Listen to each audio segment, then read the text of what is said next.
fatto è diventato ormai riuscire a distinguere quando finisce la NATO, quando inizia l'Unione Europea, o peggio ancora, quando ci sono le scelte della Banca Mondiale, ma soprattutto il Fondo Monetario, è diventato letteralmente impossibile. E chiudo, anche perché questo poi ci sorprende che viene fatto proprio dal Comune di Messina. Il Comune di Messina dedicherà 2 appuntamenti,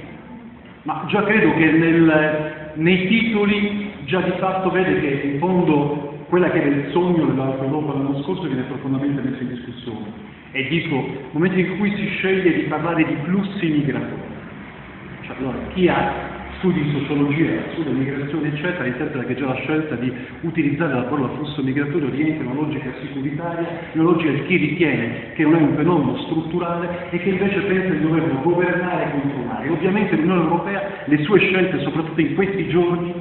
le ha fatte, sono scelte che vorrei dire che rappresentano un punto di rottura non con la storia dell'Unione Europea, ma con la storia del diritto. Non è un caso che ancora le Nazioni Unite non hanno trovato la formula giuridica per legittimare quello che è stato deciso dai ministri di difesa dell'Unione Europea, cioè di poter bombardare e intervenire militarmente in Libia per questa operazione che sarà, tra l'altro, detto chiaramente nei documenti che sono stati desecretati da Wikileaks, utilizzando molto una campagna mediatica, una campagna di informazione in cui bisogna creare il mostro dello scatista, riuscire a farlo identificare con l'ISIS, con il rischio del fondamentalismo islamico, cosa che tra l'altro ne abbiamo parlato anche in seminari congiunti, avevamo già mesi in tempi non sospetti, avevamo già prefigurato che l'Unione Europea stesse avanzando su questo processo di guerra, che ripeto rappresenta un processo di rottura con la storia. Allora credo che il secondo parlare di sicurezza e immigrazione sarà uno dei 4 seminari del Comune, credo che rafforzi, che non è un'impressione, non è una eccessiva valutazione negativa di questo aspetto. Allora è chiaro che probabilmente si rompe anche, lo dico con tutta sincerità, si rompe anche un tentativo che è stato fatto anche in questa città, cioè di tentare di reinterpretare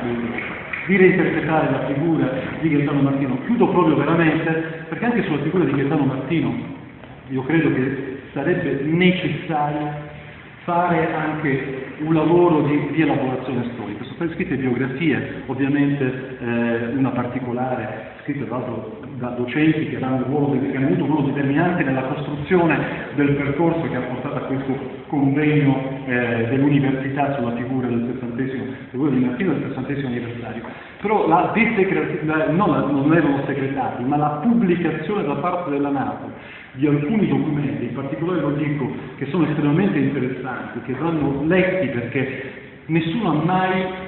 valutato sino in fondo quanto la figura di Gaetano Martino sia stata fondamentale anche a costruire un modello interpretativo dell'Alleanza Atlantica e della NATO. Noi abbiamo visto sempre in modo elogiativo questo fenomeno, l'Unione Europea, i valori della pace, Spinelli, eccetera, che poi oggettivamente negli interventi di